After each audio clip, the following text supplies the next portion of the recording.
Welcome back, everybody, to this special edition of Squawk Box.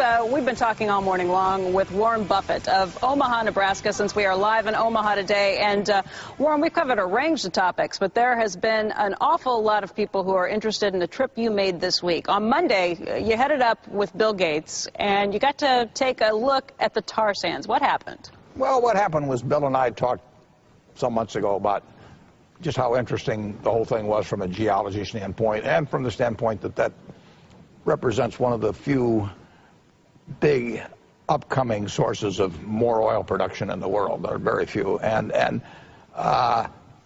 we both thought we'd understand it a little bit better if we went and looked at it than simply by reading about it. So on Monday, 6 of us, Bill and a few other fellows, the Kiewit Company arranged it there. They've done a lot of construction up there.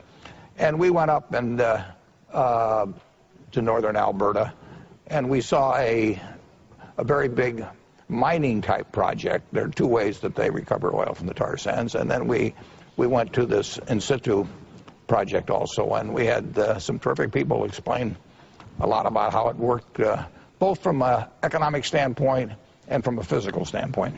And was this something that you came up with, that Bill came up with, your friend Walter Scott from the Kiewit Company? Who came up with the idea? Walter Scott arranged it for it. Walter, a whole lot smarter than I am about what goes on in mining and all of anything to do with the real world. I'm good with numbers. And so he arranged the trip for us. But it was something that Bill and I cooked up a couple of months ago when we were talking about the tar sands. We said, why don't we go up and take a look? And so we found a date when 6 of us could do it. Walter arranged the trip. We had some wonderful people up there in Alberta at both projects that explained how the things really work, the costs involved, and they just couldn't have been more helpful. Okay, so having seen that, there's already been a lot of people who've been speculating that you must be interested in investing in this arena. Are you?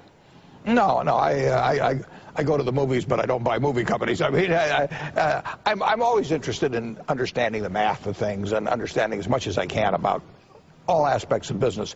And what I learned today may be useful to me 2 years from now. I mean, if I understand the tar sands today and oil prices change or whatever may happen, I've got that filed away, and I can use it at some later date. And that's really the wonderful thing about investments is your knowledge is cumulative. So if you learn about coal or you learn about retailing or something 40 years, it's useful at some point. Wait, does that make you think that an investment in a tar sands company, somebody who's taking advantage of that, would not be worth it at $120 a barrel for oil? Well, the biggest variable in whether it's a good investment is the price of oil.